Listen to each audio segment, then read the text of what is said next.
Bien, bonjour à tous, il est un peu plus de 6 heures ce matin et je voulais vous montrer que la Lune est menteuse.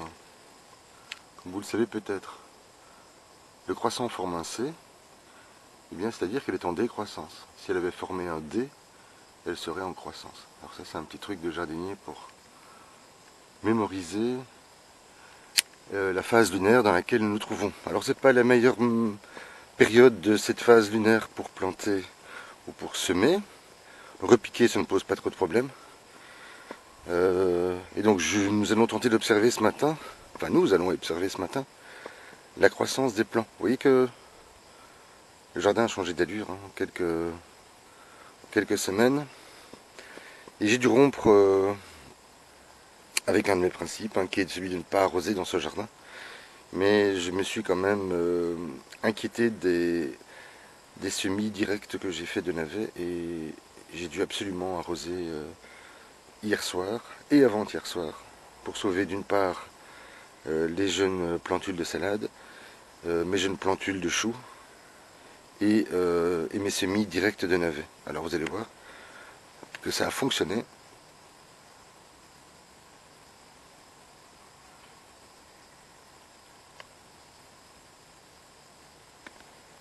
Donc en arrosant, et ici la technique est relativement simple. Donc je les ai plantés uniquement, je les ai plantés donc sur un lit de déchets organiques auquel j'ai ajouté du fumier de cheval qui a 4 mois.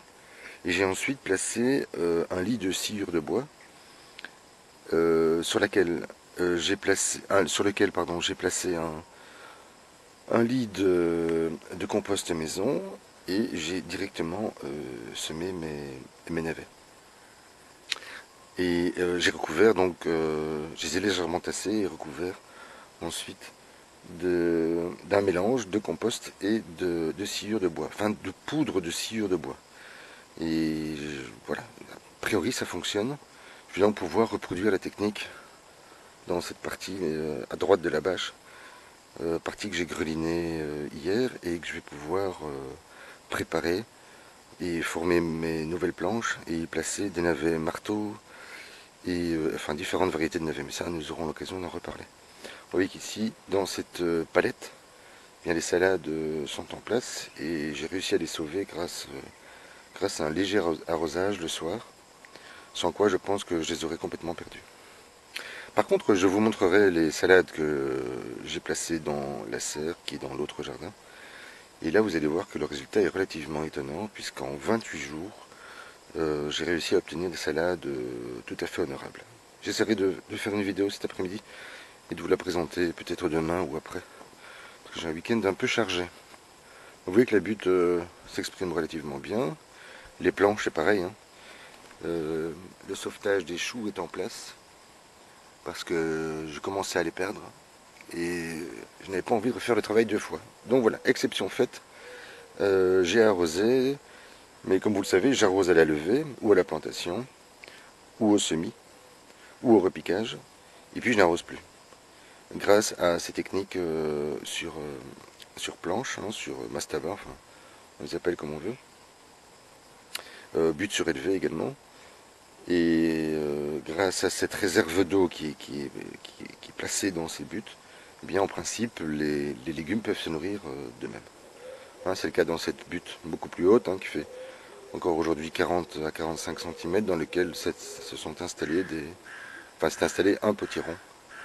Et ça il était en fait dans le compost et bon là, ça m'a échappé. Mais finalement je le garde parce que ça va me fournir de l'azote quand quand les plants, les légumes auront grandi et seront prêts à être récoltés. Je conserverai de la matière organique qui est de l'azote et je la placerai directement dans la butte et je recommencerai ma butte lasagne. Alors vous voyez ce terrain qui a été préparé, que je vais encore devoir aménager en planche de culture. J'ai refait un chemin ici parce qu'il faut quand même pouvoir circuler aisément dans ce jardin. Il n'est pas encore tout à fait terminé, il le sera dans quelques semaines si tout va bien. Alors vous voyez qu'on a eu de fortes pluies qui ont abîmé toutes les feuilles. Pas seulement les feuilles d'ailleurs, les fruits. Vous voyez. les fruits qui ont été bombardés hein, par ces gouttes d'eau. On a une pluie très dense, très drue, très compacte. Et donc toute la partie ouest, donc cette partie-ci, a été abîmée. Par contre, si on fait le tour, on est sur la partie est, et que les feuilles sont en parfait état. Ainsi que les fleurs. Non, elles n'ont pas été abîmées. Donc, c'est le type d'observation qu'on peut faire dans un jardin et qui doivent nous permettre de nous améliorer constamment. Oui, même chose ici. Hein. Donc, les pluies venant du nord-ouest, eh bien, je vais devoir sans doute, pour l'année prochaine, m'organiser un peu autrement. Alors ensuite, oui, les champignons viennent s'installer. Et donc, là, les fruits sont bien protégés en dessous. Malheureusement, là, on a des risques d'attaque.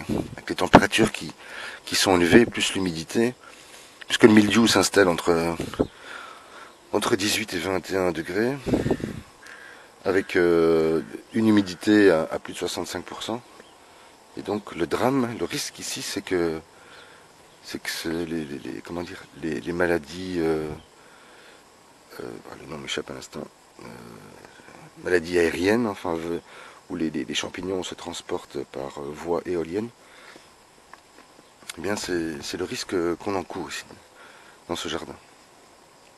Bien, voilà, je ne vais pas vous embêter plus longtemps. Je voulais simplement vous montrer qu'une levée de navets en 6 jours était faisable. Voilà, je vous remercie, excellente journée à vous tous et à très vite.